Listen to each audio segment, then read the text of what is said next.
Aloha, and welcome to Walk Story. I'm Chino LaForge, here with Governor candidate Josh Green. Josh, let's walk story. Sounds great, thanks. So first of all, Josh, tell us a bit about yourself. Born upstate New York, grew up in Pennsylvania. The challenges I had early were I didn't have my hearing, I was deaf, and so it took a long time to catch up, but I had great parents and they put me into especially good schools, public schools, which over time gave me an opportunity to do what everyone else does, which is thrive in school and kind of grow. So I started a little bit rocky and then kind of found my footing. But then I ultimately became a doc, and it was through the National Health Service Corps that brought me to Hawaii. I got posted here in the islands in Ka'u to be the doctor for 8,000 people. It's just the greatest thing ever. Wonderful. And you also served for as lieutenant governor. Yes, so that was an interesting road. First 4 years in the House. I met my wife the first day that I got to Oahu after getting elected, Jamie. We have 2 kids, just the love of my life. And then 4 years in the House, 10 years in the Senate, working on things like getting all kids with autism coverage or universal health care, working on homelessness, those kind of issues.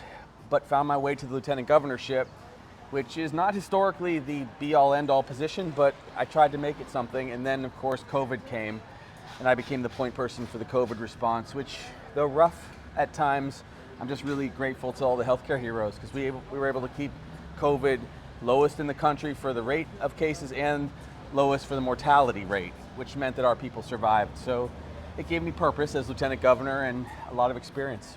Yeah, I would say an extreme amount of experience. That's a pretty difficult situation to be thrust into, being in your position. How do you feel the state reacted to the COVID measures? Do you feel we did a great job? Better than anyone else, although it was not perfect. The whole world was wrestling with the unknown, and that was the challenge. We didn't know exactly the extent of the virus. It, of course, was much more lethal for older people, for our kupuna. For those who are over 80 years old, it was like 8,000 times more likely to take someone's life than a young person. So we did what we could, and like I said, with the lowest rates, it was great. We rebuilt the state and the economy with the Safe Travels program. And we're dealing with that issue. We have too many travelers, and that's a frustration for us on Maui and all across the islands. But it did give me an incredible amount of experience. So it was kind of the ER doc in me that came out to respond to a crisis. And I think when we were together 4 years ago, we didn't know what this job might be for a guy like me, but I guess as fate would have it, it became more relevant. Wonderful. So a lot of the things that candidates have been speaking about are housing, water, and economic development. Yes. How would you rank those 3, and would you like to throw any others in there? Sure. Well, I think affordable housing is the #1 challenge, although it does tie directly into water and our ability to build housing in the right way for people. Our local people deserve to have housing, and housing should be a human right. So we have to make housing affordable immediately. So I'll use emergency powers if I have to get us housing, especially so that our kids can stay here and we have a workforce here, but not at the cost of damaging our environment. We should use that as an economic boom so that we don't have the complete dependence we've had on the military and on tourism. So housing's first. That blends into homelessness, which is a moral concern. I think every homeless individual, it's about 1% of our population at any given time ends up without a home.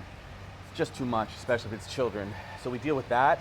We deal with water rights, we deal with affordability, and I'd like to spend a lot of time on climate change also. So you're going to hear me propose a climate impact fee, likely $50 per traveler, not for us, but for those who travel to the islands. Use that money to restore our parks, put green energy programs together, make sure we have sea rise response in place.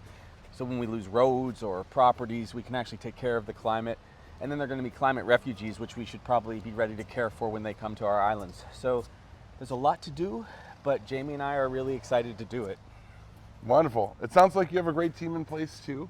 Are you planning on working with the current administrations in place, or are you wanting to start from scratch on certain things? Good question. Well, I get this question a lot. So what we're going to do is we're going to let everyone apply. And there are some great people in the cabinet. Everyone's intention is great, but I want to have new energy. And so there will probably be a couple holdovers, but mostly new people that bring new perspectives. They've had some experience, like experts in their field. And I'm just excited to work with everyone across the state, whether they're Democrats or Republicans or independents or people from Maui, Kauai, Big Island, everywhere. This is our chance to bring people together. Wonderful. So when it comes to the initiative and climate change issues, do you hope to see Maui as a pioneer or as kind of a follower in that situation? A pioneer. More people come to Maui than any other place per capita, and you can see the impact greater probably than anywhere else. So I think this is an opportunity for Maui to shine. Maui always shines. It's just right now there are some challenges because we want a little bit more breathing room. So I'm glad to be here today, but that will be a place where we prioritize this program. Fantastic. Thank you so much for your time, Josh. Chino, you bet. Really appreciate it. Thank you, buddy. And thank you for your time. Don't forget to get out there and vote. Aloha. Aloha.